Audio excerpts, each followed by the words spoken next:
Episode 128 gun shot. उसके हाथ में लोगों को बंदूक नजर आ गई। हे भगवान! वहाँ बैठे लोगों के बीच हंगामा हो गया।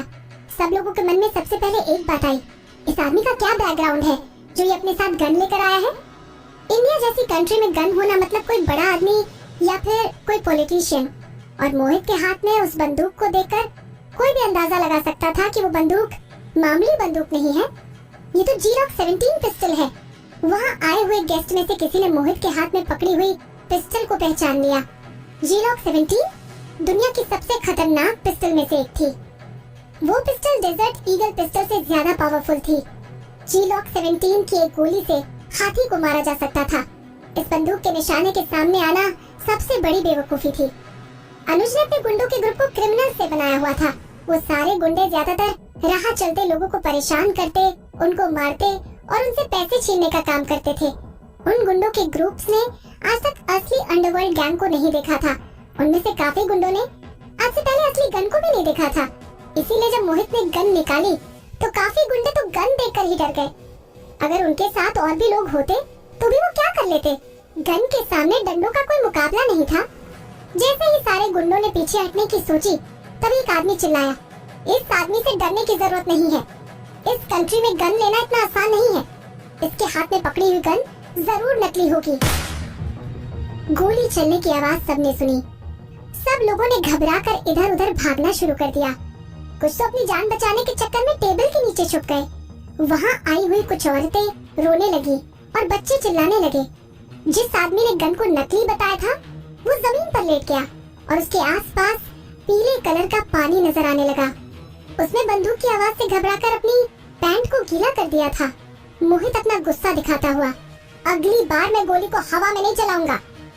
उस आदमी का चेहरा पीला पड़ गया और वो वहीं पर लेटा हुआ बेहोश हो गया।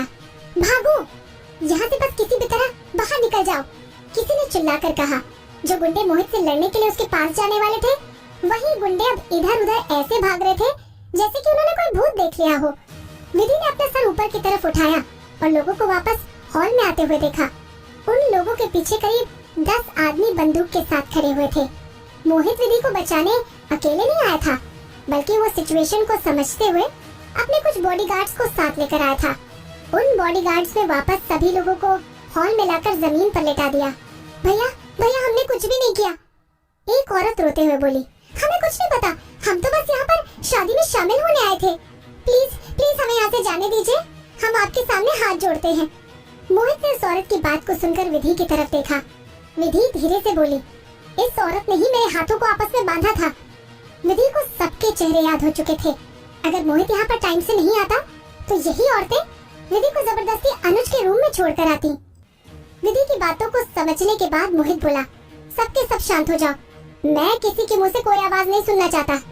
मैं पहले तुम सबके बॉस अनुज को सबक सिखाऊंगा, उसके बाद तुम्हारे बारे में कुछ सोच लूंगा।